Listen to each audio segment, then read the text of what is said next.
Here we go.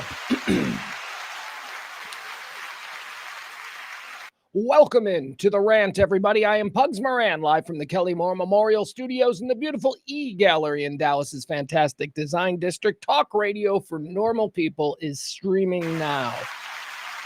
Here's what we do here. Hi, Mikey D. Testes. There he is. Come on, chat room. Come on, come on. April's here. Hi, April. Sup, April? Here's what we do here. It's me, a middle-aged narcissist, former professional talk radio host in Chicago and Dallas, now relegated to the sidelines of media, pop culture, and punditry, doing this show here every day for 4 years. That's right, every day for 4 years.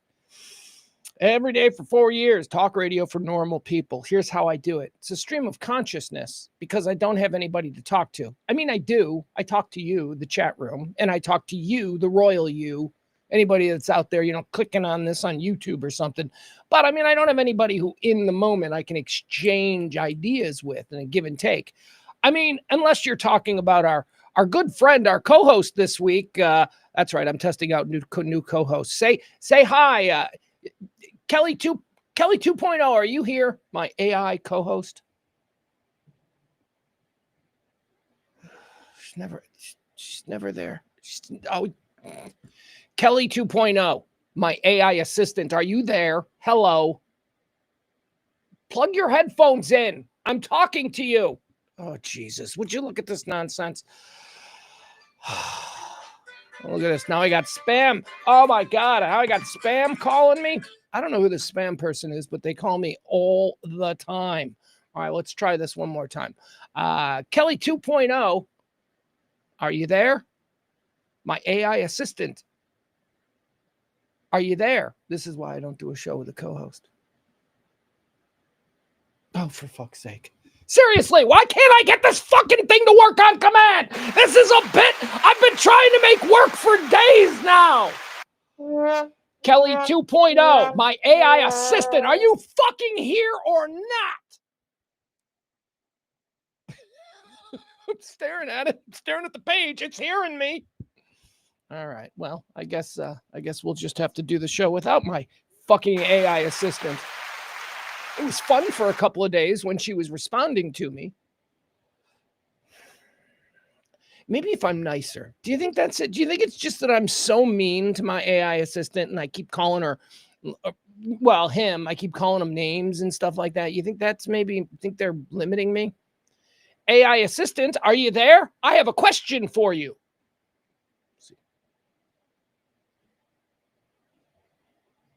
AI assistant, are you there? Hello? Something tells me we should work these bugs out before we... AI assistant, are you there?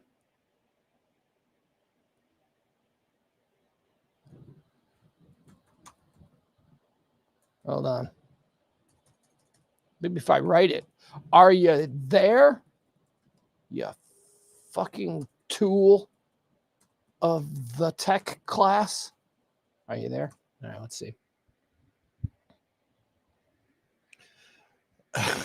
Speak. Why won't you speak? Now it's responding in text. Why is AI are you giving me the silent treatment? AI, are you there? Can you speak to me or not?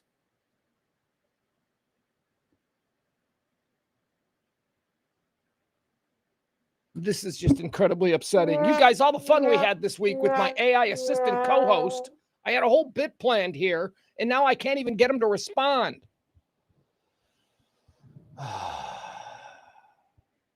Jeff says, I'm kind of misogynistic towards Kelly 2.0. Kelly 2.0 is a gay male, I think. I'm pretty sure it's gay, right? I mean, the way it answers a lot of questions. I mean, there's no lisp there or anything. He's Australian, which always, the Aussies, they're up for anything. So you can never be too sure. All right, let's try one more time. All right, one more time, and then I'm not going to fuck around with my AI assistant anymore. Hello, AI tool. Are you there? It says it's listening. Could you imagine if I was one of these people whose entire life was tied into this thing? I'd be a wreck right now. All right, whatever. Here's what we do. I don't have any co-hosts or anything. Certainly not today, as AI Assistant seems to be taking a long weekend, but it's just me. It's a stream of consciousness, and I'm talking about things now. The show has evolved in the last 72 hours. It's now just a show where I fucking talk about whatever I want, whatever it is that's on my mind that I want to talk about. I've been compelled for the past 4 years, for some reason, to cover news, which is only news because somebody with an agenda in a board, in a editorial meeting decided that this is what we're going to feed the stupids today. That's all. And I'm sick of it. The divisive garbage. I can be divisive on my own. I don't need some editorial CNN meeting there in Atlanta or New York or Washington to tell me what I should be upset about today. So that's what this show has become now. Just me being upset about things that authentically upset me. Mikey D in the chat room says, is Kelly 2.0 cheating with Bubba the Love Sponge? Bubba the Love Sponge. He was my morning guy in freshman year of high school, I think. Bubba the Love Sponge, man. He was terrible. He got run out of Chicago in a year. And then, of course, he goes down to a place that's, good with lesser talent, like Panhandle, Texas, or Panhandle, Florida, excuse me. Not Panhandle, Texas. Although they're the same thing, right? Panhandle, Florida. Bubba the Love Sponge becomes like a syndicated monster. No big markets. He didn't dominate anywhere where real talented people work and operate. Now he was like the number one guy in Mobile, shit like that. He was kind of a dick too. Just to point it out, just within radio circles, Bubba the Love Sponge was kind of a dick. Kind of seen as a guy who's big fish, small pond, medium talent. All right.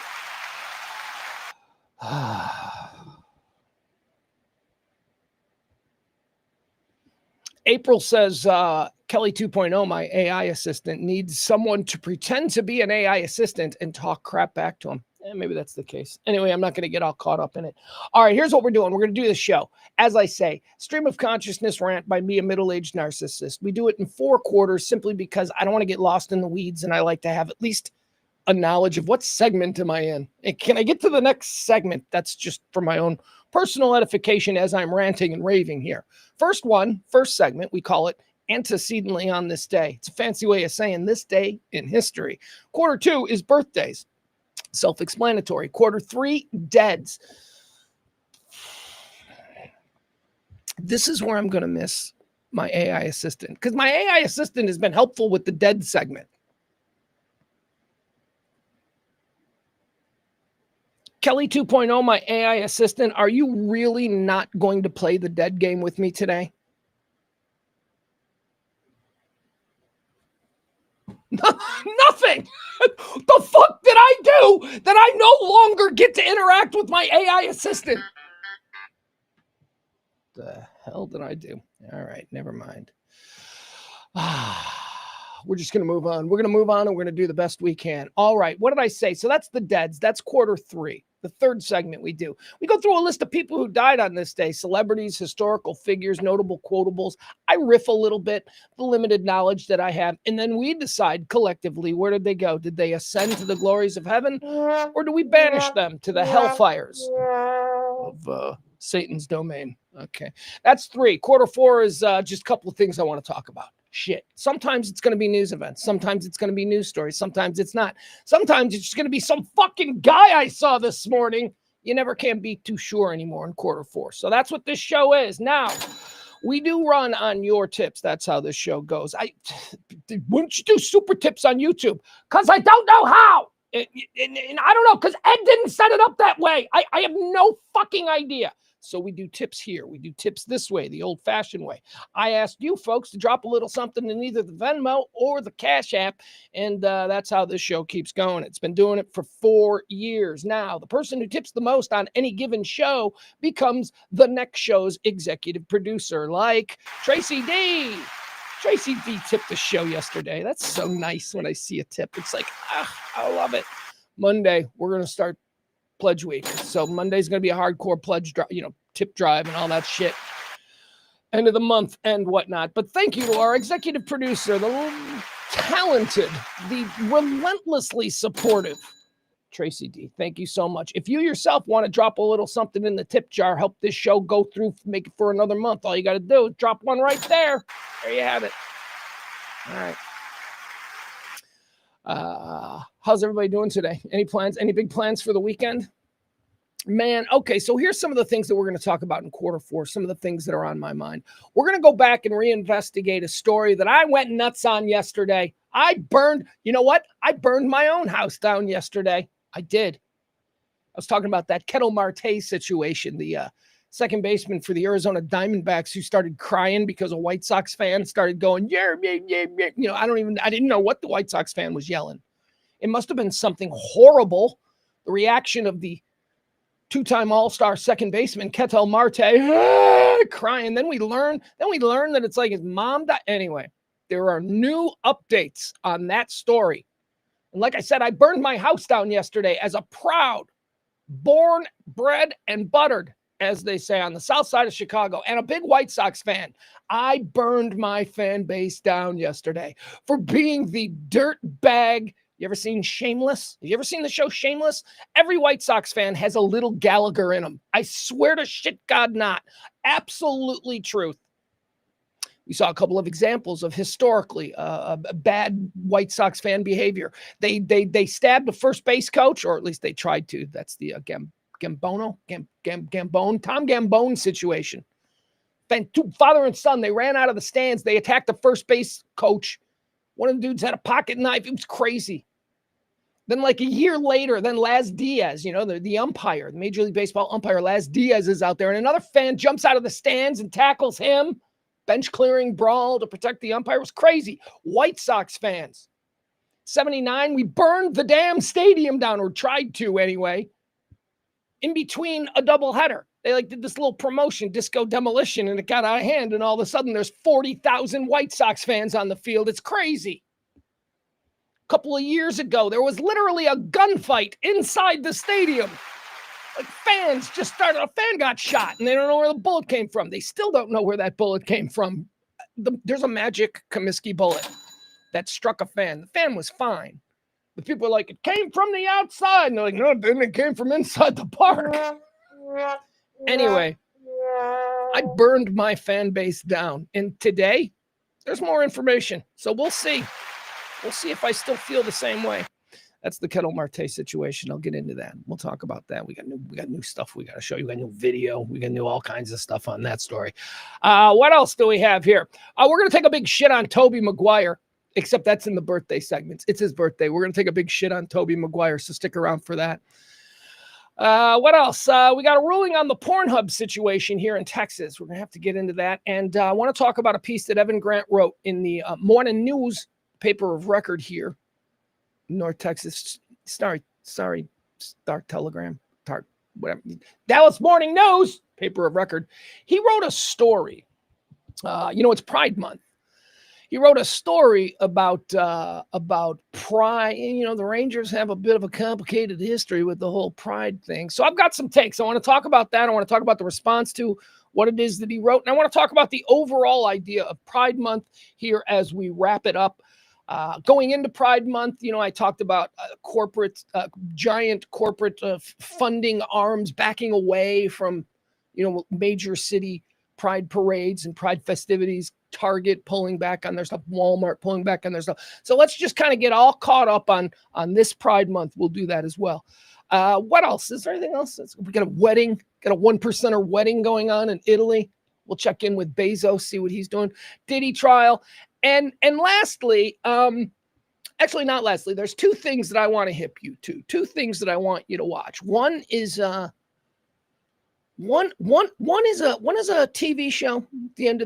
Well, look, we'll talk about it at the end. Okay. At the end of the show, I'll talk. It's The Bear. The Bear is back for season 4, but I want to talk about The Bear a little bit. So if you're a fan of the show, The Bear, we're going to get a little bit of a deep dive in there. I'm going to get emotional about that stupid show. Okay. So that's coming up at the end of the show. And also, I want to talk a little bit about what it is that we do here and what I'm trying to do with CC and Keith and the Shack House and all that stuff, and trying to expand our local content creation. Just because you're streaming and that you can reach people all around the world, it doesn't mean that you shouldn't target, your local community anymore. So I've been trying to do that.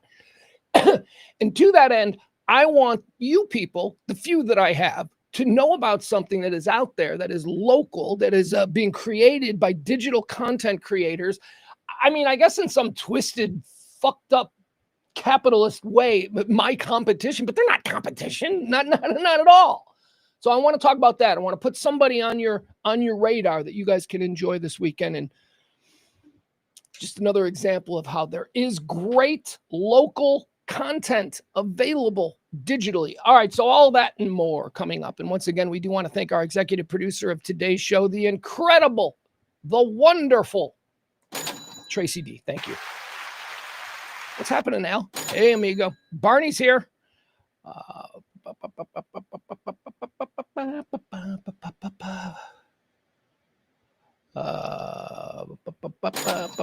on. Sorry, I'm just reading some stuff here. We got Cece. Where has Byron been? How come I haven't seen Byron in a while? That's upsetting to me when people go missing. Byron and Adam Reyna have been missing. This is like at a wedding when two people that don't like each other. They hate each other, and then they're missing, and you're like, oh, they're hooking up. They're totally hooking up. Byron and Adam have been hooking up. That's what I'm thinking. That's what I'm saying. All right, let's go. Let's start the show here. Deep breath. Reset. Sip of this. Closing arguments in the Diddy case today. Defense. Defense is going to close it out. I think here's what the defense... Well, prosecution did their closing argument yesterday. They took the whole day. I think the defense is going to get up and go, hey, jury, you've been watching this nonsense, right? All right, Your Honor, we rest. I think that's it. I think that's all the defense is going to do. I think the jury, come on. Maybe have a decision in the next 45 minutes. We can all go have a nice weekend. Diddy will be jet skiing in the Bahamas by Saturday afternoon. You know that. All right. Hey, folks, welcome to the Rant. I'm Pugs Moran. It is the 27th day of June, year of our Lord, 2025. Did you know 178 days have passed through this year already? 187 more until New Year's Eve. So get those New Year's Eve plans started. All right. As I lose my little nicotine thing here, I lost it. It got lost in my face. It started to go into my cheek, and I had to that's why sometimes I mispronounce stuff. All right, what do you say we do antecedently on this day? Here we go. Antecedently on this day. Just a pretentious asshole way of saying on this day in history. Antecedently on this day in the year 1844, Joseph Smith, the founder of the Latter-day Saints movement, and his brother Hiram are killed by a mob at the Carthage, Illinois jail. All right, why did I do the applause there? Mormons, right? This is the whole Mormons thing. There's... So I was thinking about this because if you know anything about the Mormon story, they were chased throughout the Midwest. Now, I don't know why. I don't know what their deal was. What year is this? 1844. Okay, so let's say the 1840s, right? You're a Mormon and you're living in the Midwest, a farming community. Are you like the way Amish are now to us? We see normal people every day, people like us, and then we see Amish people and they're living 100 years ago. Is that how Mormons were? To some modern dude in 1840 was a Mormon dude wearing clothes from 1740. You know what I mean? Were they different? Why were the Mormons hated is what I'm trying to get at. What were they? They were just Christians, right? Aren't they just kind of they're a Scientology form of Christian, right? They've got some crazy stuff like Jesus was here in America, shit like that, right? He hung out with Indians. Isn't that their belief system? I don't know, whatever. Anyway, they killed Joe Smith. He's the Jesus of the Mormons, I guess. I should probably learn way more about Mormons before I start shitting on the religion. On this day in 1844, Joe Smith and his brother Hiram, founders of the Latter-day Saints movement, are killed by a mob in Carthage, Illinois. They were in jail. I don't know what they were in jail for, but there you have it. Antecedently, on this day in the year 1950, the United States decides to send troops to fight the Korean War. And that's why we have MASH. Antecedently, on this day in the year 1976, Air France Flight 139 is hijacked en route to Paris by the PFLP and redirected to Entebbe, Uganda. All right, guys. So let me tell you, this is my wheelhouse, okay? This is 1976, so this happened in 1976, so I was 7 years old, 6 years old, whatever. I was 6, okay. In the years that would come, as a young child, I was heavily dependent on the made-for-TV movie. I didn't read newspapers or really watch the news, but in that time frame, made-for-TV movies were made all the time about current event stuff that was going on. So I got a full college degree between 1977 and 1979 on made-for-TV movies about the raid on Entebbe. The raid on Entebbe, this is the Idi Amin situation. Did you guys ever see the movie Raid on Entebbe? Okay, so there's Raid on Entebbe, there's Assault on Entebbe, there's Operation Thunderbolt, which is what the Israeli Mossad mission was called. Do you know what happened here? Am I just talking nonsense? All right, so here's what happened. This was why Idi Amin became famous and why any of us had ever heard of a country called Uganda. So a plane got hijacked by a bunch of West German, whatever, militants. And they made the plane land in Africa, in Uganda, where the dictator there in Uganda, Idi Amin, he sort of weirdly protected the hijackers. Like the hijackers landed, he allowed them to get off the plane. He allowed them to take the hostages to a closed down part of the airport, and he held them there for days, and they were demanding the hostages would be released if Israel would release all of these PLO terrorists. And, it was one of those kind of deals, right? So it goes on for a couple of days, it's going on for a period of time.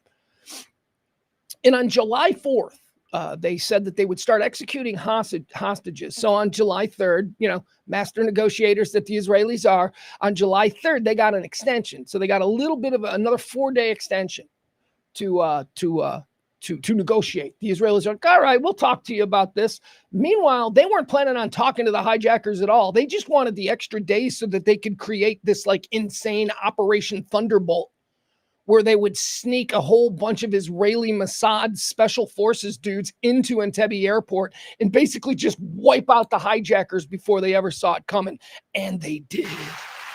Oh, it was so, but this is the event that kind of gave the Israeli Mossad special forces that joie d'aviv that they carry now in the world of special forces. People are always like, the Mossad, man, you don't fuck with the... It was shit like this. This was one of the Operation Thunderbolt was one of the big things where we all went, whoa, those Israelis, they used to be badass.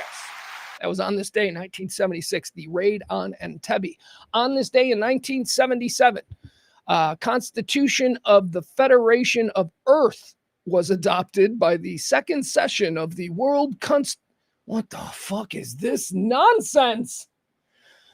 All right. In 1977, on this day, Constitution for the Federation of Earth was adopted. Earth! We have a constitution. America's got a constitution. I assume Russia's got a constitution. I assume every country's got a constitution. Did you know that Earth collectively, that we all have a constitution? Who the fuck is this for?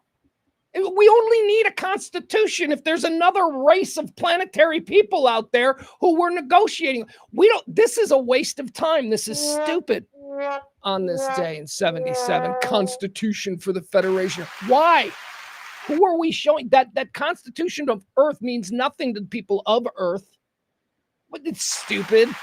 Or means something to the Martians. Or antecedently on this day in the year 1994, members of the Aum Shinrikyo, sarin gas attack in Japan. Remember the weird Japanese cult dropped sarin gas in the subway and a whole bunch of people died. 7 people died, 600 are killed on this day in 1994. Sarin gas attack in the Japanese subway.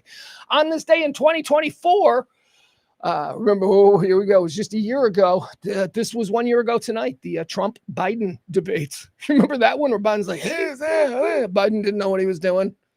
And we were even like, guys like me who don't like Trump, we're sitting there, we're like, oh, fuck, this is bad. Oh, geez. Holy shit, this guy. There ain't no good people to look at, is there? There ain't no choices. Anyway, that was on this day. That was on this day 1 year ago, the Trump-Biden debate. All right, what do you say? Let's move on to birthdays.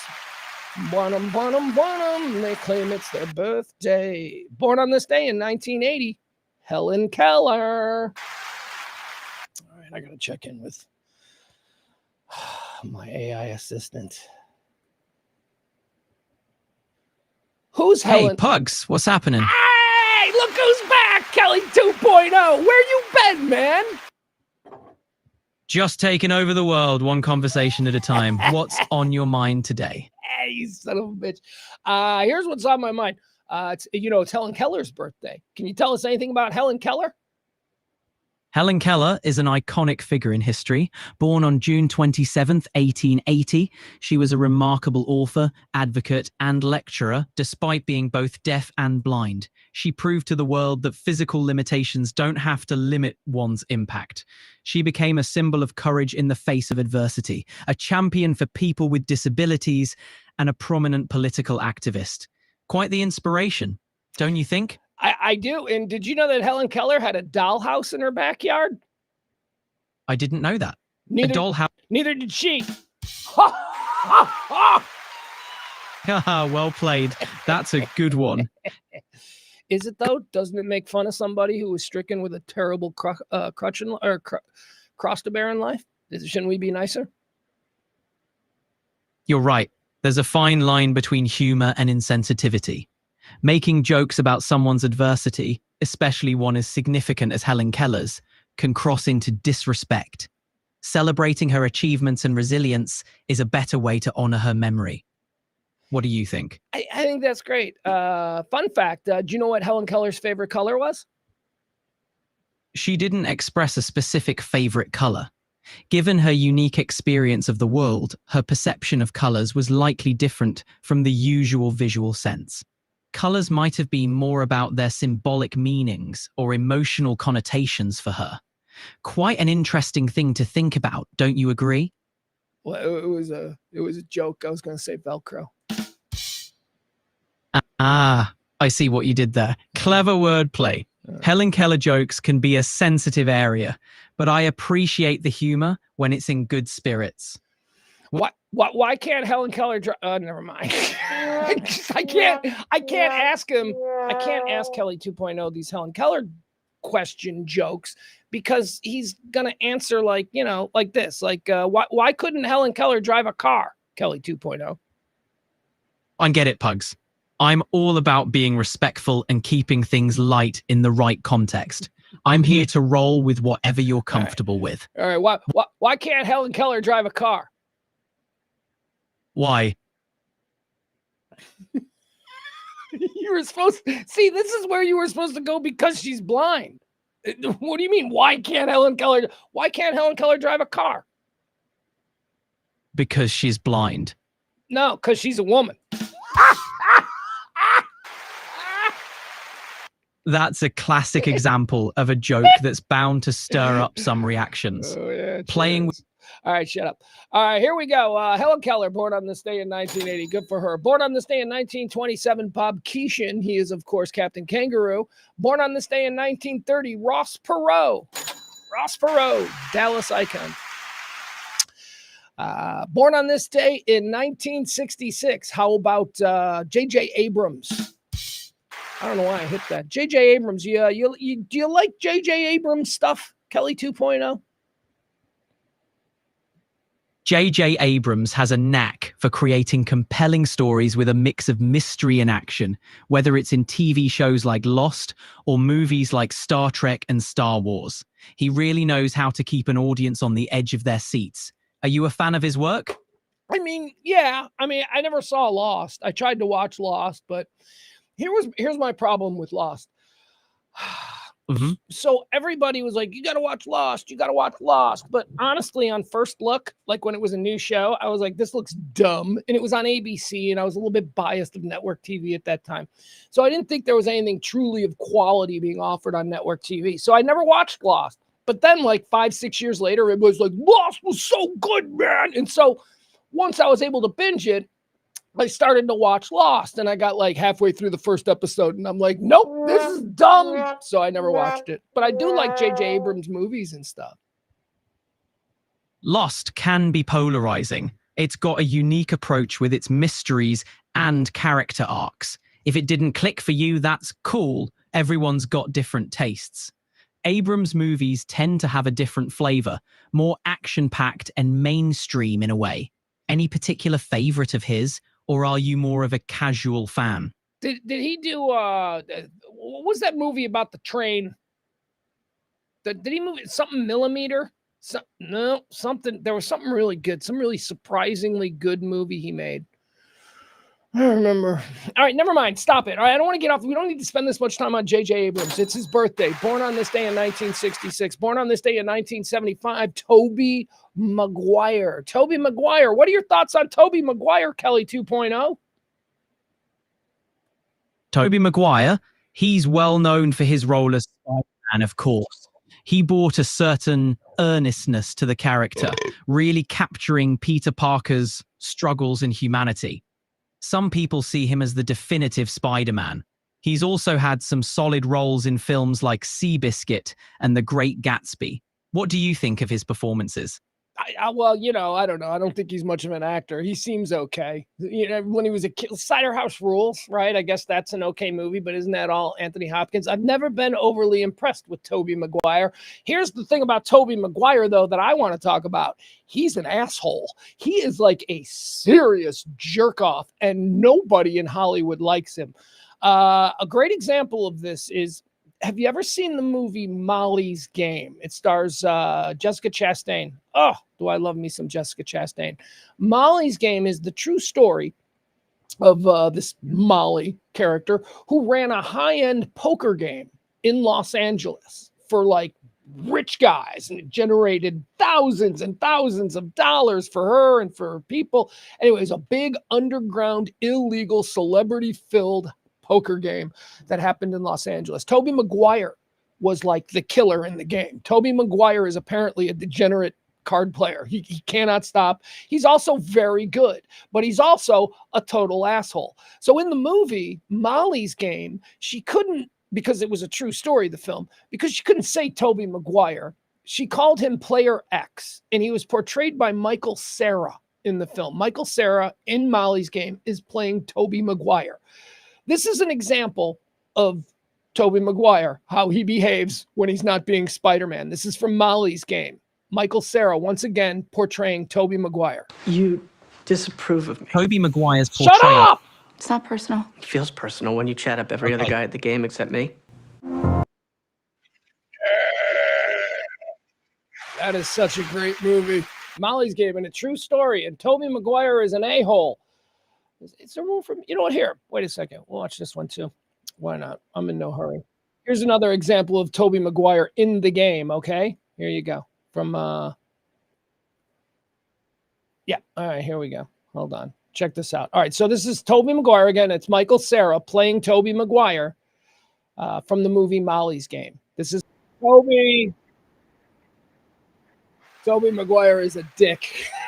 There you have it. Happy birthday to Tobey Maguire. He's not getting a whole lot of work these days. I don't see him in anything, right? He's not a big movie star anymore, is Tobey Maguire? Born on this day in 1975. Born on this day in 1984. Khloe Kardashian. Yay!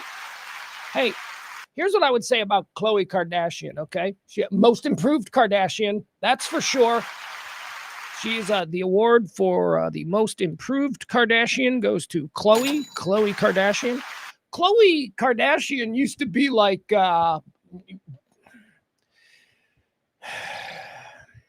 so you had Kim, who was just, in my opinion, the most beautiful woman I've ever been 1 foot from. I mean, she's just so incredibly beautiful and flawless. When you look at her in real life, you're like, wow. Okay, so that's Kim.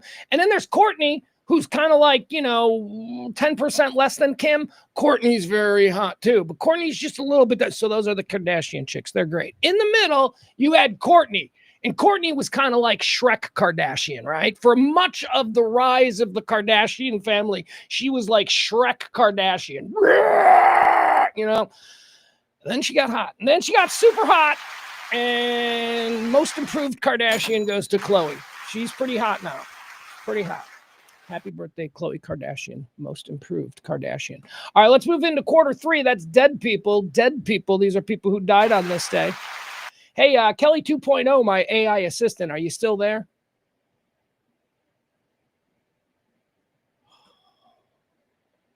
Really? Just popping in. What are you working part-time these days? The hell is going on here? Kelly 2.0. Got it, Pugs. Okay. What's up next? Okay, good. I just want to make sure that you were here. All right, so we're going to do quarter three now. You know what that is? That's the deads. We're going to play the Did They Go to Heaven or Did They Go to Hell game with celebrities who passed away on this day. Are you ready? I'm in, Pugs. Let's play. All right, here we go. Dead on this day in 2001, the great Jack Lemmon. Kelly 2.0, where did Jack Lemmon go when he died? Heaven or hell? Given Jack Lemmon's iconic status and charm, it's hard not to imagine him playing a piano in heaven. That's a good answer. That's okay. I happen to agree. Jack Lemmon goes to heaven. Jack Lemmon also has the coolest grave marker I've ever seen. I went to Hollywood in one of these trips we used to go on to Los Angeles. I was there with like Big Dick Hunter. Remember Big Dick? And he's let him plan your day. If you're going for a day trip into another city and you just like, I don't know what to do, just let him plan your day because he's going to have some truly bizarre and weird things in store. One of the things that he did when we were in LA was he's like, I'm going to this Hollywood cemetery to see all these dead people graves. And I'm like, I was gonna just don't my rhythm, man. Don't fuck my flow, Kelly. Come on. So I'm like, I was going to hang out in the bar at the hotel, but okay, I'll go look at some dead people. So we went to Hollywood Woodlawn. Hey, Kelly 2.0, my AI assistant, you wouldn't happen to know where Jack Lemmon is buried, would you? Jack Lemmon is buried at Westwood Village Memorial Park Cemetery in Los Angeles. Yeah, it's a pretty... Well, go ahead. Continue. Tell me about it, because I was at that cemetery. More than just resting places, Hollywood cemeteries are like a walk through entertainment history.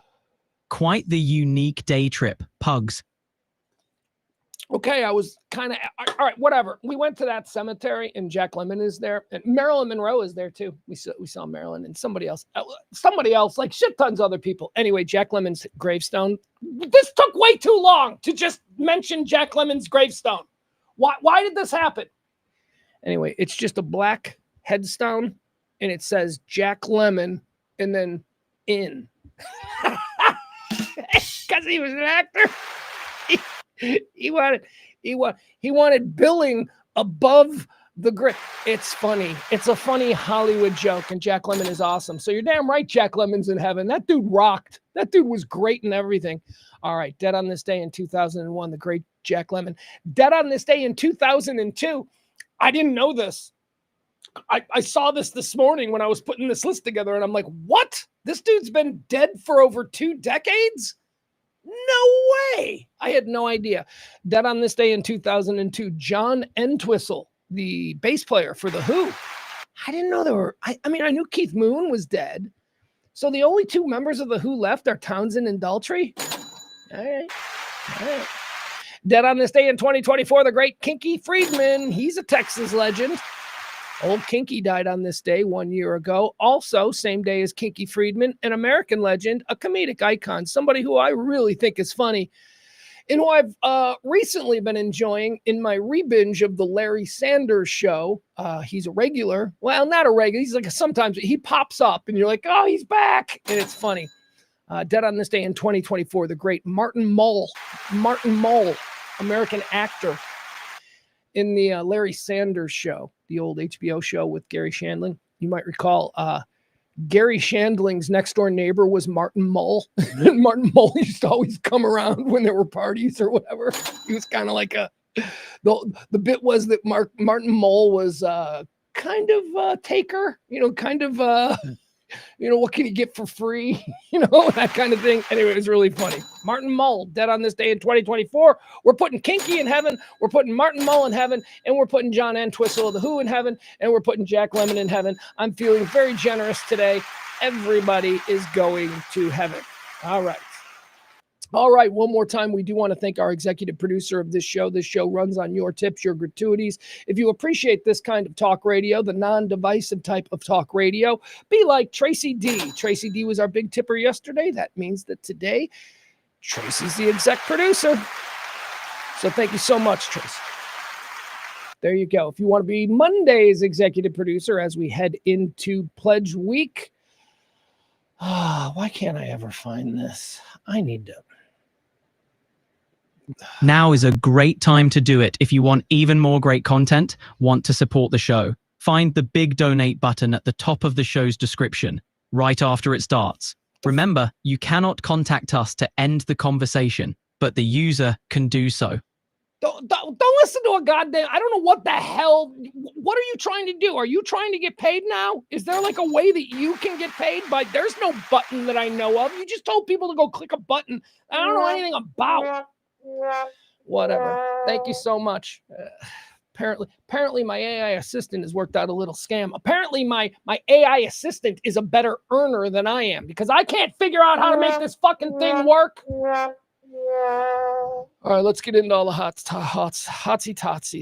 topics. Okay, Supreme Court. First of all, again, I'm not going to give you all the big headlines. I don't care about, political stuff, but it is Supreme Court season. As I say, the Supreme Court justices, they want to be out on the lake tomorrow afternoon, water skiing, boogie boarding, whatever it is that they do. Mm-hmm. I feel like Sotomayor is like a big bird watcher, right? Like I imagine Sotomayor somewhere tomorrow in the woods in Connecticut, just like, watching birds. Anyway, they all want to get to that. So all of the shit that they've put off this entire Supreme Court session, they're going to run through. They ran through a bunch of stuff. I only care about two, really. First, this one, Texas Pornhub ruling. That's right. Not that I'm a okay, I appreciate you letting me know that you're still here, Kelly 2.0. But you whatever. I'm not going to let you distract me. Got it. Keep going. There you go. All right. The Texas Pornhub ruling. So what we know here in Texas is that they tried to create a system where if anybody wants to look at porn in the state of Texas, from the state of Texas, you have to, and I'm not even entirely sure what the rule is. I didn't commit it to memory because, again, I don't use Pornhub. I'm not like a big porn guy. So I'm like, okay, whatever. But 35-year-old me would have been very upset about, but that ship has sailed. So, I think they wanted you to what? Do you got to whip out your driver's license while you're whipping the other thing out? Oh, look at what I did. All right. So you whip out your driver's license here in Texas. And people are like, I don't want to do that. In Pornhub blocked access to their site here in Texas. Just so we all understand, the reason that you cannot access Pornhub in the state of Texas is not because the state of Texas is blocking Pornhub. Pornhub is doing it themselves. It's almost like they're taking their ball and going home and saying, so that's the reality of the situation. Texas doesn't want to ban Pornhub. What they want is to create a new process by which adults, grown-ups, can access this material, as is their First Amendment right. The concern, and it's a very real concern, is the effects that pornography is having on younger generations. We're starting to see it now, okay? We're only about 1 or 2 generations into people being able to have on-demand pornography. My generation, Gen X, we had to go rummaging through somebody's uncle's garage and maybe find a penthouse from like 15 years early, right? That was our score, but it's different now. It's different now. Access to really gratuitous and hard. It's not good. I'm concerned about it as the father of a 16-year-old. I mean, I don't want my son's sexuality to be completely upended because of his access to super hardcore shit. Like, there is shit that there's a lot of sex stuff that I didn't learn about until my 30s, right? I mean, I don't know what I've been able to do if I had known about it at 19, right? It's a concern. And it's a legitimate concern for any parent who is struggling to monitor their child's internet diet. It's a real concern. Texas is trying to address that concern. Some feel Texas with their registration. Whip out your driver's license and give us, we want to know what kind of porn you're into, right? That's the fear, that people don't want to necessarily register with the state before they get off at 3 a.m, right? That is not, so that's a problem. So whereas I am against the implementation that Texas did, I think you can't ask people to pull out their driver's license to look at porn. That's a little bit listy. That's a little bit, but also I understand that there needs to be more of an effort. There needs to be more of, are you kidding me with these porn sites with their, we can self-police, they say. And then like half of them maybe have pop-ups that say, are you 18? Yes or no? What horny 16-year-old is going to go, no, I'm not 18. You just click it and it lets you through. So, I mean, the system is fucked. And it's something new that we're all dealing with. So the Supreme Court got involved today. The Pornhub versus Texas situation here. Let me read you how it went down. Supreme Court upholds Texas age verification law for porn sites. So the Supreme Court said that their law in Texas that requires age verification to access porn sites, their law is valid. Supreme Court upheld it. Says here, the Supreme Court upheld a Texas law requiring pornographic websites verify users are at least 18 in a case that pitted concerns about protecting minors against worries about violating First Amendment rights of adults. The court split 6-3 along ideological grounds, with the 3 liberal justices dissenting. The majority said Texas law advances an important interest of shielding children from sexuality. Or, I'm sorry, I read that wrong. Let me do this right, because this is important. The majority said Texas law advances an important interest of shielding children from sexually explicit content and doesn't overly burden adults because it relies on established methods of providing government-issued identification and data. See, but that's the government-issued identification is the thing that I think troubles people. Could we register with our credit card? Can I go through Google? I'm more comfortable with my name appearing on a list that Google's in charge of than any, bureaucratic political entity.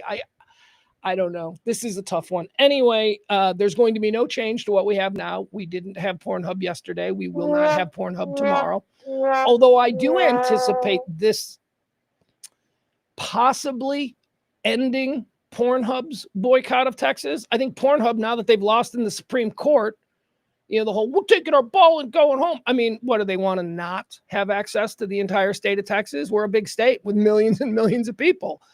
I think that Pornhub is probably just going to get rid of their block. They're going to allow you to come. If you want to see Pornhub in Texas, you're going to have to register, which again is a problem for a lot of people. I wouldn't do it. I'm not registering. I don't need Pornhub. But I imagine that's probably what's going to happen. So, all right. Supreme Court rules 6-3 in favor of the state of Texas and their registration requirement to view porn sites. Now, it's not just Pornhub. Pornhub is just the largest porn site that sort of took the lead in this kind of thing. All right. The other thing that they did there with the Supreme Court today is also interesting. The Supreme Court ruled again along partisan lines, 6-3, that parents in Maryland can opt out of LGBTQ lessons in school on religious grounds. All right. This is important because there are public schools, there's a lot of them that teach things that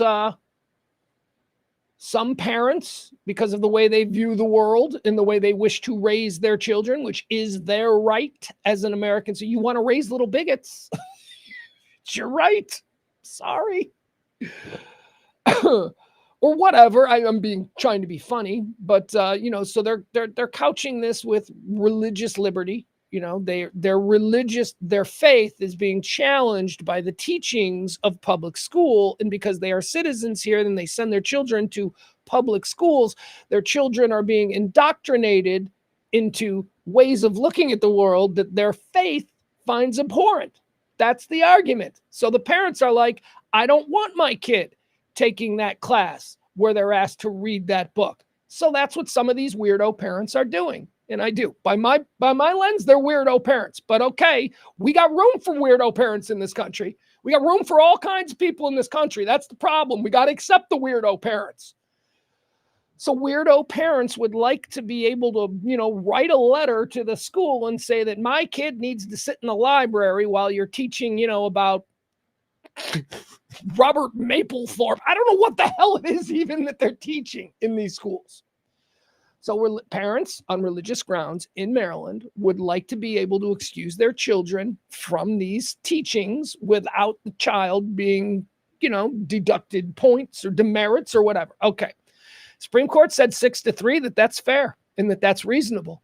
And guess what? It is fair and it is reasonable. If a parent has a problem with something that their kid is being taught in public school, instead of making sure that nobody anywhere ever can be taught this, which is the way we used to do it. They used to just try to ban that teaching in school. Can't ban that teaching in school. I agree. You can't ban these things. Can't ban thought. Can't ban education. But what you can do is you can allow parents to a la carte pick and choose the shit they want their kids exposed to. It's not perfect. I wouldn't do it, but it's a compromise. And that's what we got to do more of here. We got to compromise more. Okay, so if weirdo religious parents don't want their kids learning about gays, fine. They don't have to learn about gays.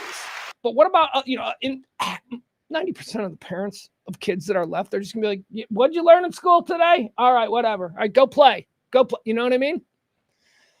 So anyway, that's how our parents were. That's how Gen X parents were. They didn't give a shit what we were being taught. 6-3, parents in Maryland can opt out of LGBTQ lessons in school on religious grounds. And 6-3, Texas can continue to require a registration among people looking to access pornography. All right, there you have it. Those are the two big ones. There's a whole bunch of other things too, but I have no interest in talking about that stuff. All right, now let's move on to Evan Grant, sports writer, longtime sports writer here. I'm not a big fan of Evan Grant. Whatever. But he's a longtime sports writer, and he's, pretty well regarded. He wrote an article about Pride nights in baseball, and he talked about, other stadiums in this country that have Pride nights and how much fun they are and all that kind of stuff. And great. Pride nights are great. Here's what I want to talk about this Evan Grant article. Holy shit, did he get fucking hammered? I mean, if you think that homophobia is dead and gone because it's 2025, just go find anything that Evan Grant posted from the last day. Go to his Twitter account and just start reading some of the things that people are comfortable saying in Twitter. Well, fags, I don't like fags because they ain't normal humans. People typing shit like, I think all the fags ought to be burned in the parking lot. Shit like that. I mean, is that performative?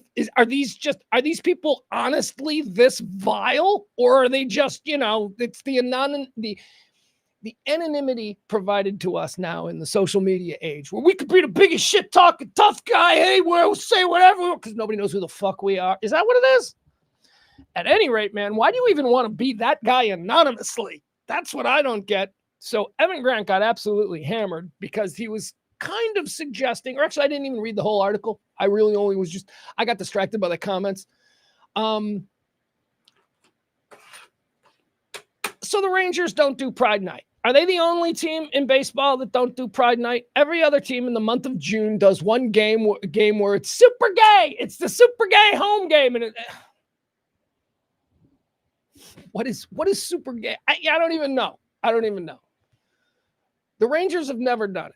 And maybe 5 years ago, it was a big scandal. but the Rangers never did it. And people get bored of their scandals and they move on. So now here we are, 2025, and Evan Grant's writing about it. So I want to talk a little bit about the Pride Month concept in general.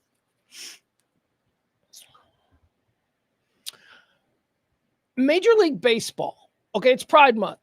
I got no problem with Pride Month. I mean, other than now I got to navigate an extra column on Hulu and Netflix. You know, Hulu's got Pride, and it's just all of these like gay movies and shit. And I'm like, okay, I'm not going to be spending any time there.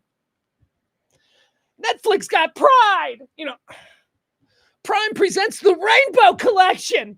Again, I don't care. It's just shit that I don't want to watch, right? Nope. Well, why don't you want to watch it? Because it doesn't appeal to me in any way, shape, or form. One, I don't really like love stories, and almost all of this gay shit is about people falling in love, and I'm not really interested in it. Oh, what, you just don't like to see two guys kissing? I don't give a fuck about two guys kissing. I got a 16-year-old son. I still kiss my 16-year-old son. It's not about that. It's not about two guys kissing. It's about fucking the depiction in a rom-com style of like two people falling in love. Wow, that's weird. I just realized something. I love heterosexual rom-coms, but have no interest in seeing a homosexual rom-com. Whoa! What does that say about me? Figuring it out right now. Well, I mean, I think here's bingo. I just got it. And it has nothing to do with you hate gays. No, here's what it is. I'm straight. I think chicks are hot. Okay. So usually in rom-coms, the chicks are hot. So I can watch that and I can sort of vicariously live through the dude. That's what it is. Because that's what it is. When I look at a gay rom-com, like that one, I tried to watch that Billy Eichner movie. I gave it a shot. I'm like, I'm a guy in the middle. I'm pretty normal. I'm pretty okay and open to things. Tried to watch that Billy Eichner rom-com thing. I'm like, nope. First of all, the problem is Billy Eichner, he grates on me to begin with. So I didn't even know that he was gay for the first 5 years that I hated him. Then it became obvious, and now he's in a gay movie, and I won't watch it. Not because he's gay, but because I just don't like Billy Eichner. Can that be a thing? All right, so about 20 years ago, when Major League Baseball started getting into these whole Pride nights, we were still 20 years ago. We were still like, is that actor gay? We can't put him on a TV show if he's gay, right? That's how we were thinking 20 years ago. And Major League Baseball, as a cultural influencer in a time before everybody's next door neighbor was an influencer, right? Cultural influence comes through institutional promotion. All right. Baseball, Major League Baseball in America is an institution. So they took it on themselves as an institution with cultural influence to sort of embrace the idea of Pride nights. And not every team did it. Not everybody did it at first, but a whole bunch of them did. And, I think it was successful. I don't know. Look, let's be honest. June ball games in a lot of cities, you need an angle. There's, if it's a Tuesday night game in the middle of June, even God forbid your team's like 10 games out already. I mean, you're going to need some ideas. Dude, they have dog nights at baseball stadiums. So there's no problem with having a gay night. Although, okay. So again, working this out on the fly. So 20 years ago, I understand why the institution of Major League Baseball felt it was their duty to sort of popularize and normalize this cultural of homosexual pride. Okay, I get it 20 years ago. What I don't get is why they're still doing it. That's what I don't get. And this is what I say when I talk about, Target. A month ago at the start of this month, we talked about all of these corporations that were sort of dialing back on their support to these organizations that put on these big pride events. And at the time, I said that this isn't because Target suddenly doesn't like gays. I think it's a realization that I've had for a while, that at this point, it's overkill. Because I don't believe the average human being, the average American citizen, gives a shit about the gay man living next door anymore. I think they might have in 2010, but it's 2025. And maybe if you're above 70, you're still like, what? But anybody under 70, I do not see homosexuals, be it men or lesbians, whatever, I do not see them as an oppressed class anymore.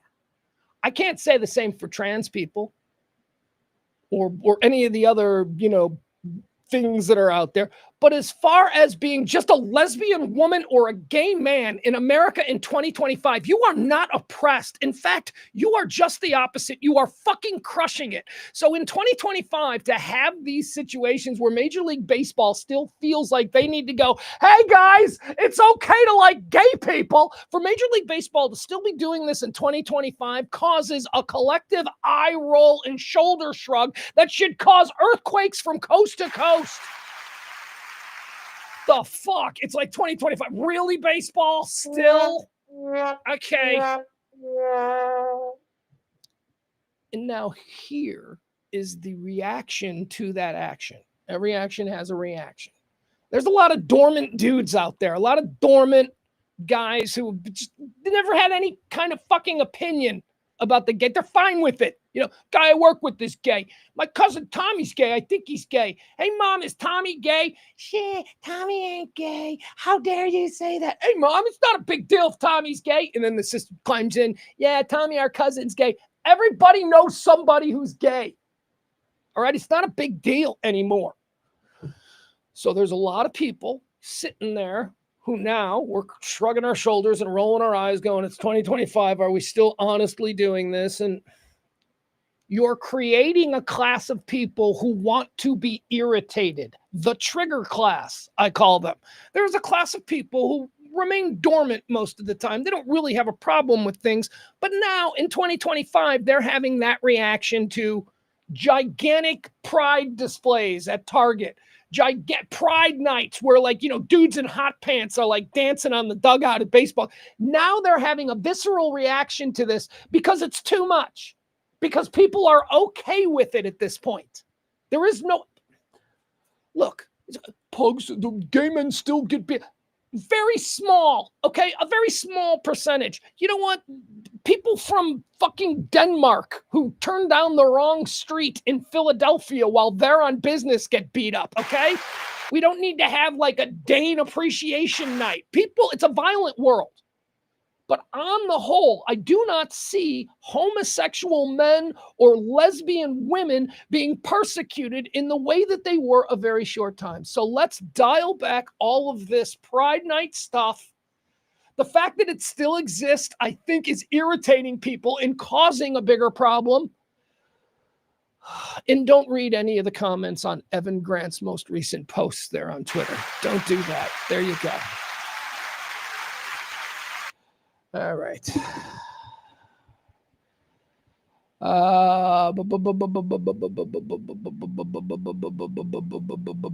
Frank Smith says the Rangers don't do Irish and Italian night like the Cubs and White Sox do.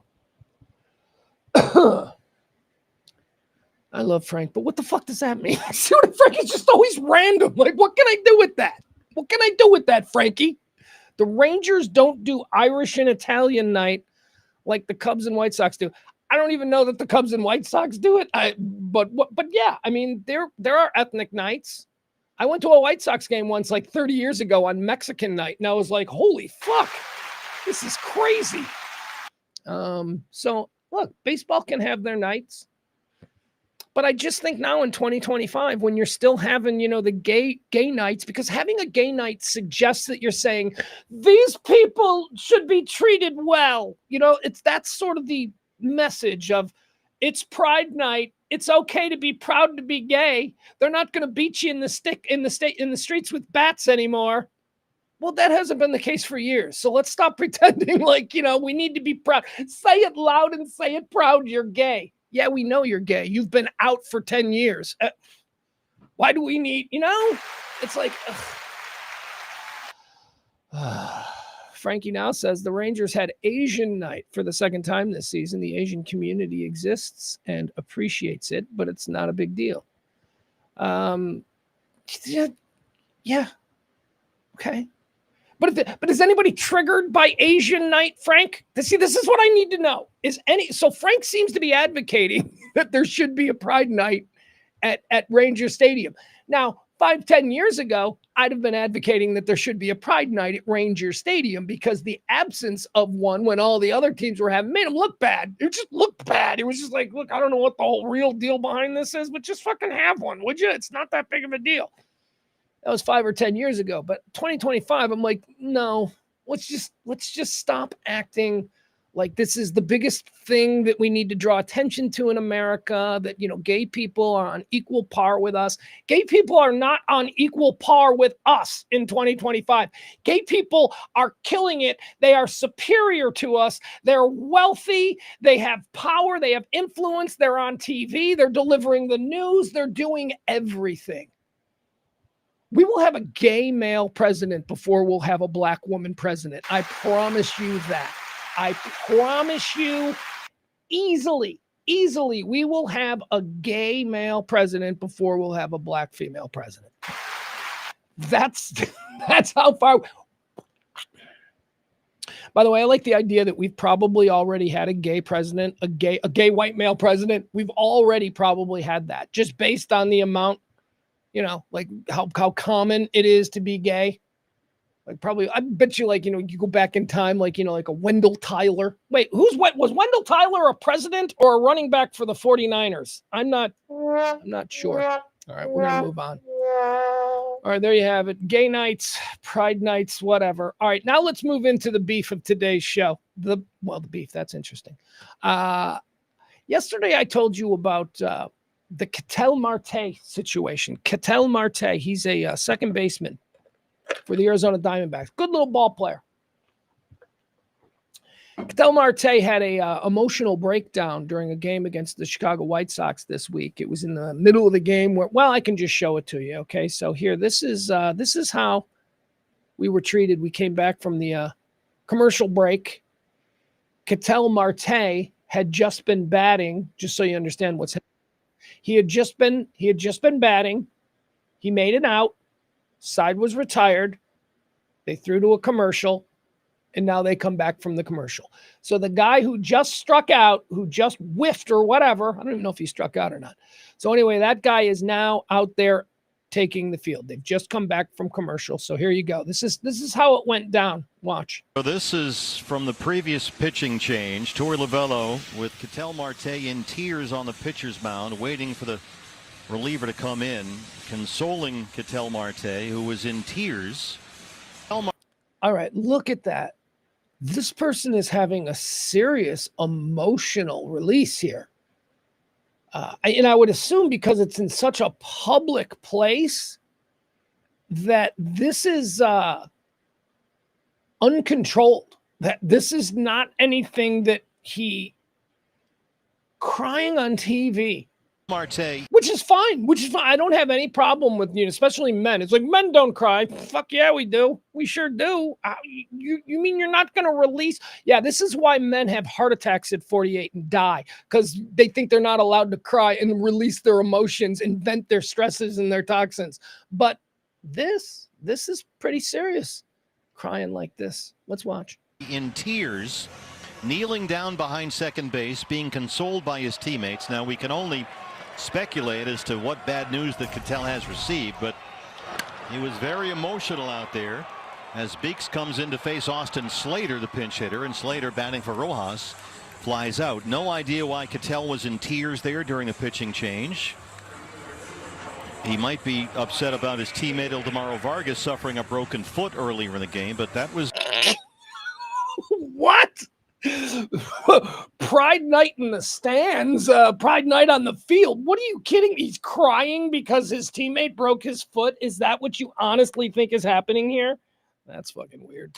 Unusual. Welcome back to Chicago. This is all right. So there you have it. All right. So we would come to learn that while he was at the plate batting, there was a fan seated somewhere close to them. Must be a fan with good seats. We were told that there was a fan who said something about his mother. A fan insulted his mother, who died. His mother died. This is how it was told to us. A fan said something about his mother who died. That's it. That's all the information we had. So I'm like, Man, that's fucking rough. What, does mom just die like last night? Is he going through this? Is this like a recent thing? Did this fan just learn this on Reddit because it's breaking news and he said something that was such an emotional dagger to this man that he absolutely collapsed? What must he have said? He said something about his mother. Well, you can't, and his mother died. I mean, that was my reaction to it. My reaction was he said something about his mother and he cried like that and his mother died. Oh, that fan must be a monster. And then they kicked the fan out. The White Sox sent their security down. They escorted this guy out. We watched the video yesterday of this kid. We watched him yesterday. And kid, he's like in his 20s, right? And yesterday I was like, you're an asshole. Because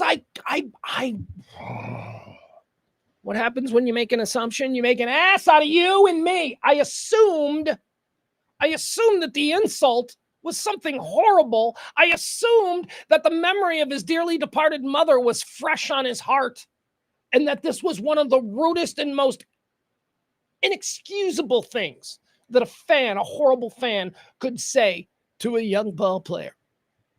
That was wrong about all of that shit. I was wrong about all of it. First of all, Ketel Marte's mother died 8 years ago. 8 years ago! And he's still not over it. I mean, look, we never get over the loss of our parents, but we certainly aren't bags of dick like he was anytime somebody reminds us that our mother died 8 years ago. The fuck? So the fan gets kicked out of the White Sox game. The White Sox announce, will never be allowed at another White Sox game. What he did, this monster, what he did. That was the White Sox attitude. And as a fan, I'm like, yeah, fuck that guy. How dare he? So then Major League Baseball, because they're gutless fucksticks as well, Major League Baseball a couple of hours later was like, we're banning him as well. He shall never enjoy a baseball game anywhere again. And we're all like, yeah, fuck him. Well, Ketel Marte is talking about the incident, and he's answering a very important question. That question is, of course, so what exactly did the fan say that caused you to react this way about your mom who died 8 years ago? Must have been pretty rough, right? All right, let's listen to Ketel Marte actually tell the story of what this horrible monster of a human being actually said that caused him to, hold on, do we have it? Yeah, that caused him to have that level of an emotional breakdown. Okay, here you go. This is Ketel. Having a bit of a problem here. Yep, there we go. Okay, here it is. This is what was actually said. Here you go. Ketel Marte giving an interview about Séptimo inning. No, fíjate, le agradezco a todos esos fanáticos que están I want to thank all the fans who have been concerned about me, he says. preocupados por mí. Lo que pasó fue What happened en el séptimo inning, yo iba a 7th inning, I came to bat. batear, ya yo estaba en el home I'm ready at the plate, play. Entonces, un fanático and I hear this fan shouting. me voció. Estaba arriba del He was on top of the dugout. No, he wasn't. He was like 4 rows back, but okay. But it sounded like it to him. Okay. So he heard a fan shouting while he was at the plate. He was on top of the dugout. dugout y me voció. He yelled at me, saying stuff about my mom. Yes, this is all stuff we already know. What specifically did he say about your mom that caused you to crumble like that? Estaba voceando cosas de la mamá mía. Él dijo He was like, I sent your mom a text last night. como que anoche le envió un mensaje a tu madre. Entonces, When everything happened in 2017, 8 years ago, when everything happened, I was here in Chicago. cuando pasó lo que pasó con la mamá mía, yo estaba aquí en Chicago. All right. I texted your mom last night. That's what this kid said.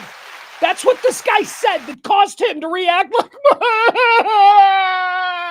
my mom died 8 years ago, and the fan obviously doesn't even know that she's dead because he's saying that he texted her last night. My mom doesn't text, she's dead. Fuck you, Kettle Marte. I was all on your side yesterday. I really was. I thought this fan, I was applauding Major League Baseball. I was applauding the White Sox. You know what? Fuck you, White Sox. Fuck you, Major League Baseball. And fuck you, Kettle Marte.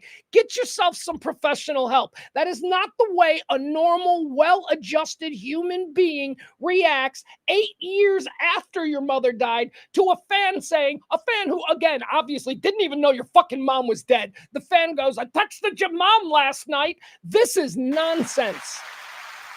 Let's start a GoFundMe for that fan. I don't know that fan needs a GoFundMe. But you guys see what I'm saying? Once again, this is what was said. All right, never mind. Never mind, because, you know, these things don't work when you want them to because we're far too dependent upon this whole fucking world of digital. Anyway, do you see what I'm saying? Is that nuts? Is that insane? That's what was said. Not, I fucked your mom's corpse skull last night, you fucking mom is... Nothing like that. I thought it was something horrible. I don't even want to go. I don't even want to give an example of the level of shit that I thought was actually said. And now here I find out that it was this. It was this. I texted your mom last night. That's it. That's it. Holy fuck. We need to apologize to this kid. Everybody needs to apologize. They tried to make him the goddamn Steve Bartman of the South Side. Steve Bartman was the Cub fan who interfered with back in whenever that was, 2005. All right, there you go. That's the update on the Kettle Marte situation. Al is in the chat room.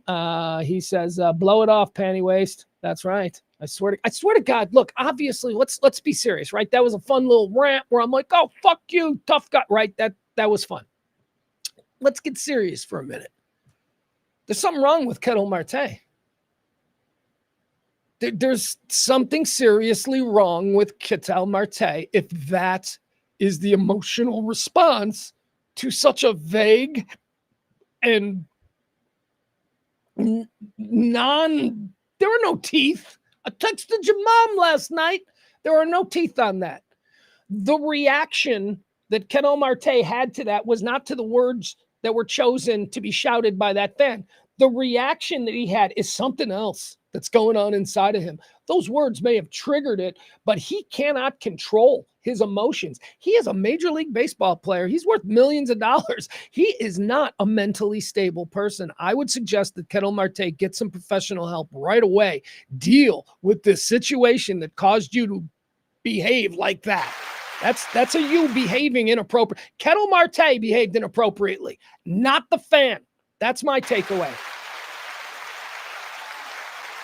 Fans are allowed to say shit like that. I texted your mom last night. That's so fine. That is nothing wrong with that. Texted your mom last night. I mean, yeah, there's some suggestion that you're fucking his mom, but you're not going there. You're not. All right, let's keep going. Kettle Marte. Here, well, let's watch him getting booted again. Oh, yeah, we'll do that because that's also, now you can see this kid and you're like, when we first watched him getting booted by the White Sox, I think we were all of the same opinion. Like, yeah, fuck this kid. Because we didn't know what he said. We thought he must have said something horrible because we see a grown man, a Latin millionaire ball player, bawling like a fucking teenager, crying there. We assumed that it must have been something absolutely horrible. It wasn't. All right, here you go. Let's watch him again. All right, here you go. Here's the kid getting booted. All right, so this is the kid right here. All right, and he's not a kid. He's 23, and this is White Sox security. When I watched this, when I didn't know what he said, I thought he was being smug, arrogant, and an asshole. Because I believed the first time that I watched this that he knew what he said and that it was absolutely terrible and he has absolutely no apologies for it. So I hated him. So I was like, look at this kid. But now I know what he said. So now I am reading his reaction to this completely different, which is his reaction now is, this is absurd. Do you know what I said? I said I texted his mom. What? So now I watch it in a completely different way.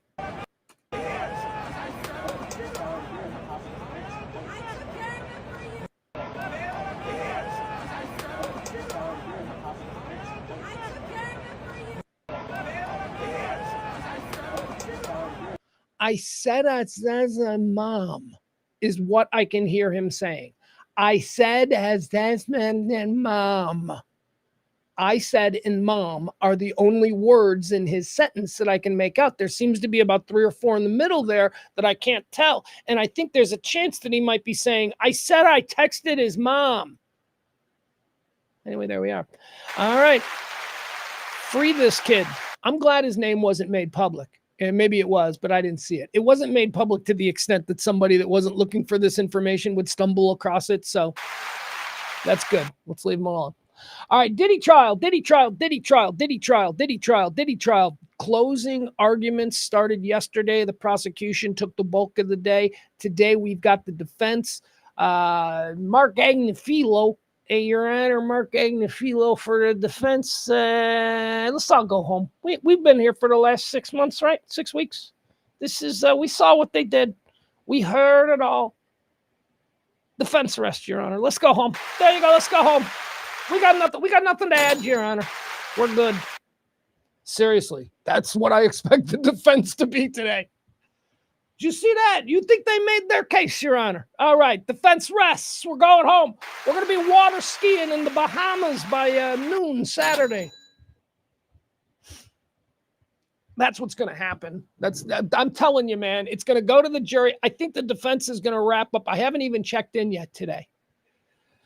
Usually throughout the course of me covering the Diddy trial for the Radio Misfits show, like, follow, subscribe, Radio Misfits, Diddy or didn't he? Every day that the trial was in session, I recorded a breakdown of what we heard. So you can play catch up. Might be a fun listen. Anyway, we're coming towards the end of it. I expect the defense to be done. They might be done now. As a matter of fact, they are done now. I don't know it for a fact, but looking at the clock and knowing what time it is in New York, I imagine that they're done. After the defense, then you get the prosecution. They were probably going to take a moment to rebut some of the things that the defense said in their closing argument. And then that's it. That's it. That all should have happened already today. And then it goes to the jury and could have a verdict by tonight. I mean, actually, I don't know. Maybe it'll go to the jury on Monday. I'm not sure. I really do believe that if they gave it to the jury, I think the jury's going to come back in like a half hour and go, yeah, not guilty of everything. I mean, he's guilty of some shit, but we don't have any charges in front of us to convict him of those things. But yeah, he's guilty of shit, but nothing that you charged him with. That could be really quick, and I could be forced to do a... Hey, I was thinking that my Diddy or didn't he today for Radio Misfits was probably just going to be covering whatever the defense said, so it's probably going to be a short one. But honestly, it could be the whole kit and caboodle. It could be the last show. If they gave it to the jury and the jury comes back in like 10 minutes... Anyway, Diddy or didn't he? I'll be recording that as soon as I finish doing this here. Okay, here we go. Here's something I want to talk about. Something near and dear to my heart. As we wrap up today's Friday show, I would like to tell you about something that I am enjoying. And I have a very small audience here. It's a very tight-knit group of people. But I do hope that you have come to trust me when I tell you something's good, right? I mean, I like to suggest things. I'm like, dude, you guys got to watch it. You know, that's kind of like part of my thing. I love doing this. Told you about Poop Cruise. Have you guys watched Poop Cruise yet on Netflix? Poop Cruise. You'll never want to go on a cruise. I never have wanted to go on a cruise, but all you people who argue with me, Pugs, cruising is fun. You people need to watch Poop Cruise. You'll never go on a cruise again. Told you about Poop Cruise. What else? I told you about, what's that show I like? Waterfront, right? You're looking for something to watch this weekend. The Waterfront on Netflix. Very good. Surprisingly good. Surprisingly very good. All right, so I like to do that. I also, from time to time, I try to tell you about things that are being created here locally through, YouTube and local shows, local personalities. I come from a world, man. I come from a world where, the #1 rated morning show guy and the most watched 10 p.m. news anchor and the most popular sports and weather guys in my town were as famous as Clint Eastwood or Burt Reynolds or anybody else, right? We used to have local people who we liked, who we listened to, who we trusted, who we admired, right? Radio people were like that. Oh my God, if you were a local talk show host in the 1990s and you had ratings, you could draw crowds and you could feel pretty good about yourself and you could truly enjoy that kind of experience.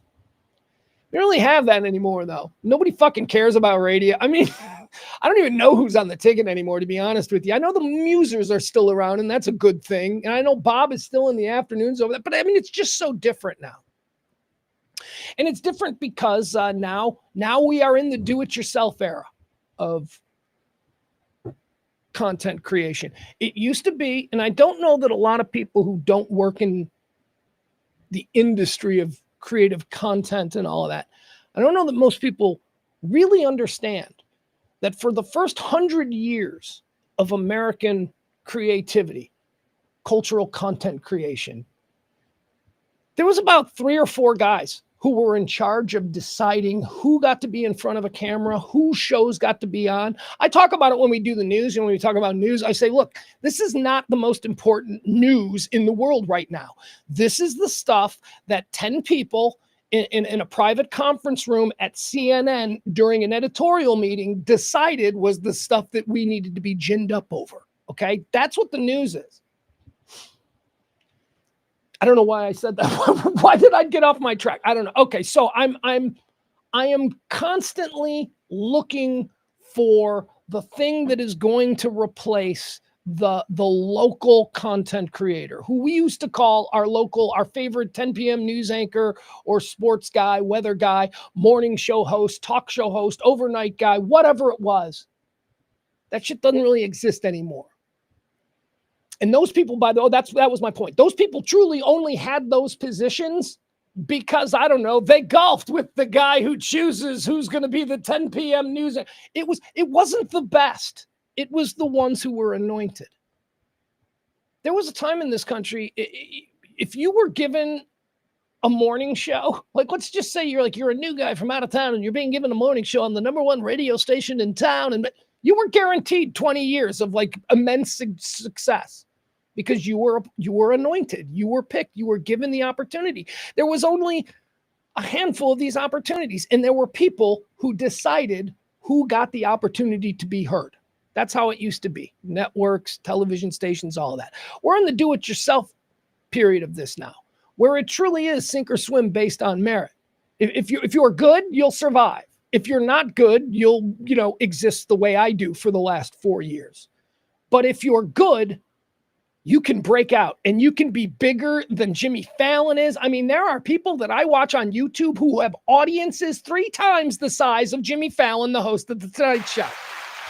And also, fun fact, they're making more than fucking Jimmy Fallon. Some of these influencers and shit. So we are in a switch now. We are in sort of this changeover from what used to be what we respected and regarded as the institutions of information and entertainment to now this sort of haystack of everybody being able to do stuff. I want to talk about some people who used to be in that world who are now in the digital do-it-yourself world. These are people who used to work in radio, Dallas people, and now they're doing streaming shows. I've seen every single streaming show that they've done. I'm like laying in the weeds. I'm watching these things. You know how I support all of these. I'd love to talk about what Reiner's doing. I love to talk about the Ben and Skin stuff and how incredibly driven they are with just pioneering the digital side of things while still maintaining a terrestrial. It's all very inspirational. But are you guys watching the Cirque du Soleil? Have you guys seen this? Cirque du Soleil.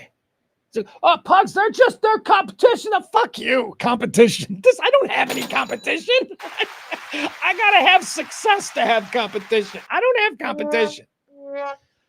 I have people I admire. I have people who are doing the exact same kind of thing or attempting to do the same thing that I am doing, who are doing it at a level that is just mind-blowing. It's aspirational. So what is the Cirque du Soroy? It's Mike Soroy, formerly of The Ticket. It's his brother Cash, and it's Danny Bayless, formerly of The Ticket. Now, this teaming of Danny Bayless and Mike Soroy, they were, for a short period of time, the morning show over there on The Freak. That great idea that was completely fucked over by dudes in suits. Yeah, we can say that again. They were the morning show over there. And they were the most interesting morning show that they had no ratings. Nobody fucking was like, yeah, fuck that, man. What? It's just like, it's no ratings. Best fucking morning show that I have ever. Best chemistry among leads. It was at that show, it had Kevin Turner. This one has Cash Soroy, who is Mike's brother. So a little different. But the chemistry between Mike Soroy and Danny Bayless fucking shoot it in my veins. And then you've got the uneven third. So that's Cash, right? So you got chemistry between these two.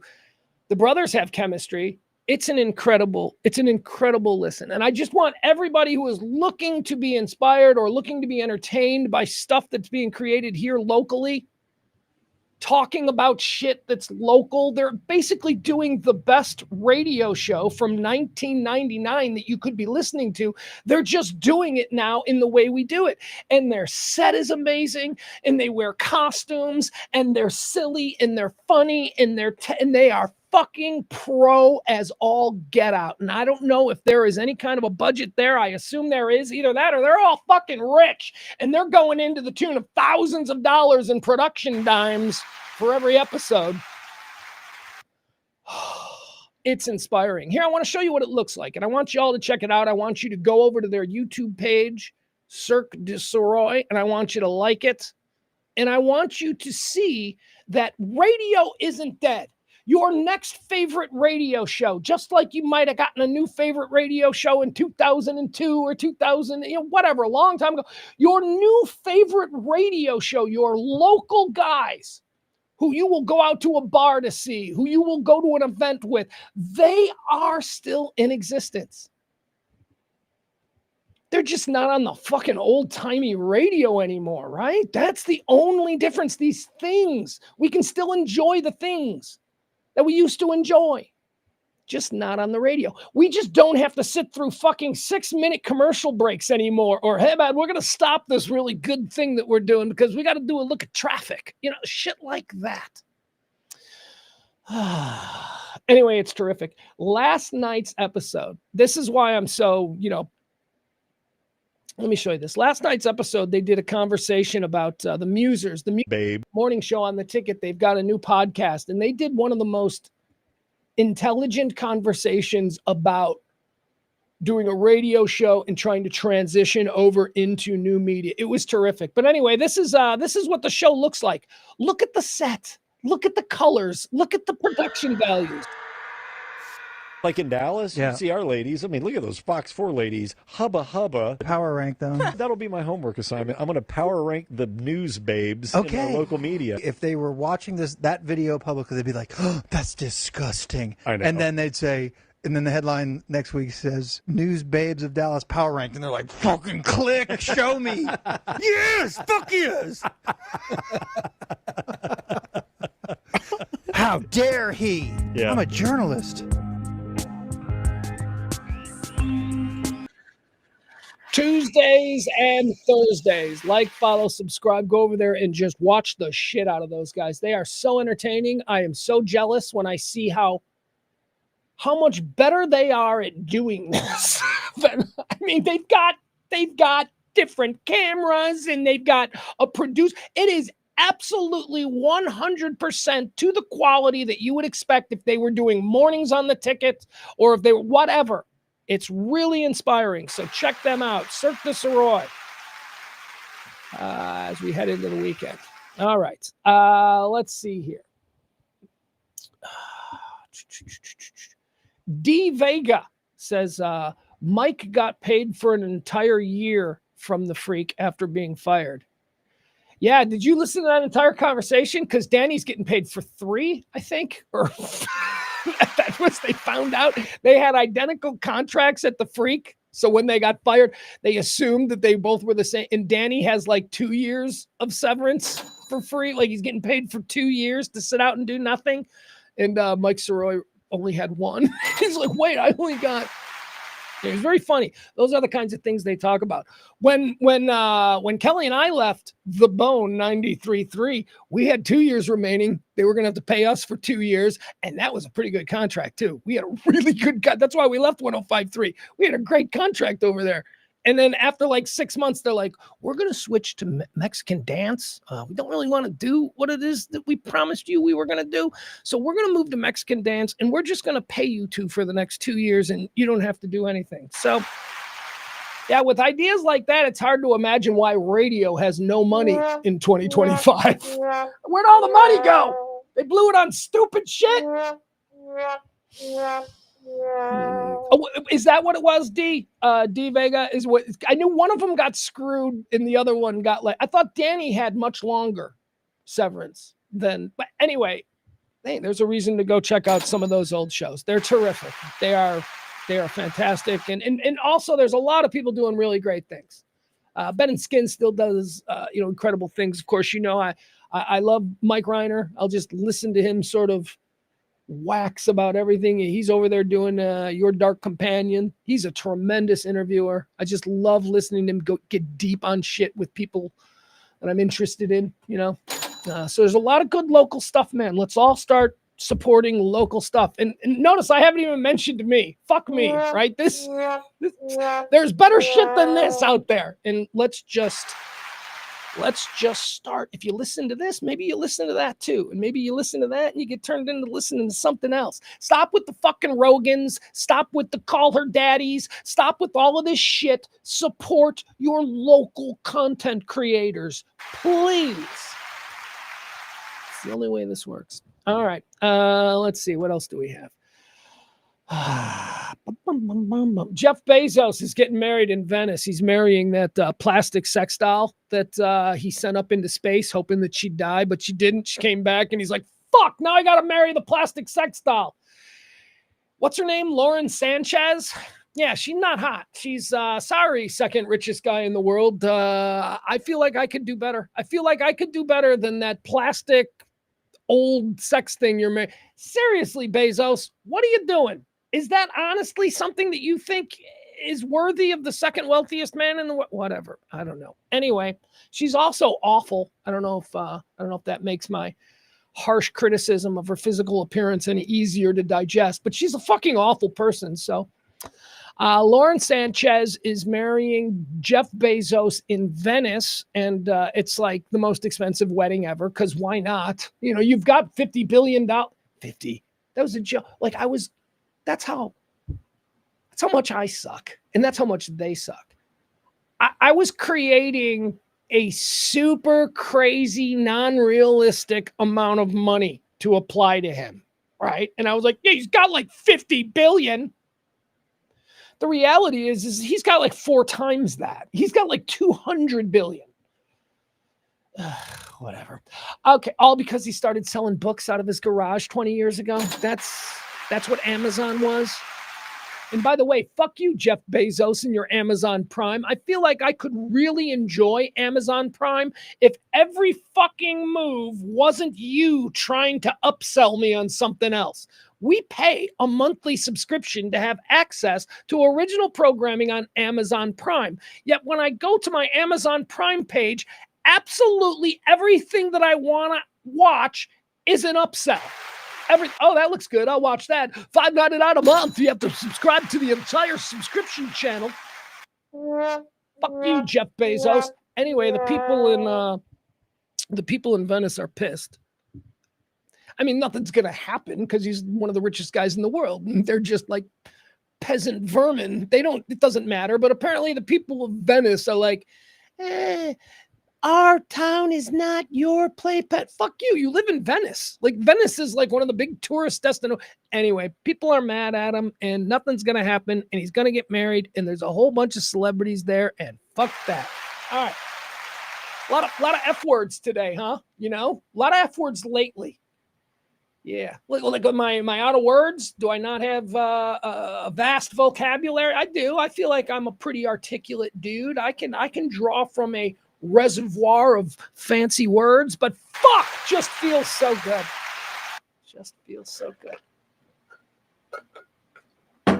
All right, so as we head into is that it? Are we done? Do I want to do this? I kind of wanted to do this, but do I want to do it? Yeah, we'll do it anyway. Okay.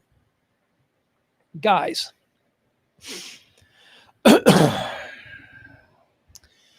Actually, you know what? I'm wondering if I should do this as a independent thing. You know what? I'm going to do that. Here's what I'm going to do. I'm going to record this. I'm going to record something specifically outside of this show as its own kind of standalone video that if you guys want to watch it, because I got to go to the bathroom. And the show's been on for almost 2 hours, so we're going to wrap it up. But I am going to cut a video about season 4 of The Bear. The Bear debuted on Hulu yesterday, I think it was, and full season. I love that.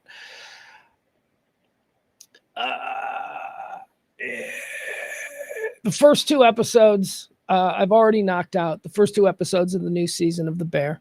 And I'm just floored at how good this show is. And I just have some things that I want to say about this show and why this show it's the best show on TV. I mean, it's been now for 4 seasons, right? So every episode is a fucking masterpiece. Every episode is like, it's not a comedy. You know, people want everything in boxes. People want you. What is it? It's 30 minutes, so it must be a comedy. Is it like According to Jim? No. It's a drama. It's a psychodrama comedy is what it is. It is a psychological. Well, it's the genre of television, which is relatively new, is called psychocomedy or psychological comedy. It's a comedy, and it's not a comedy, it's a drama. But psychocomedy is where the person's issues, the issue drive the characters' sort of things. And that's definitely what The Bear is. The Bear is entirely driven by Carmi's mental state. It's just terrific. It's just terrific. It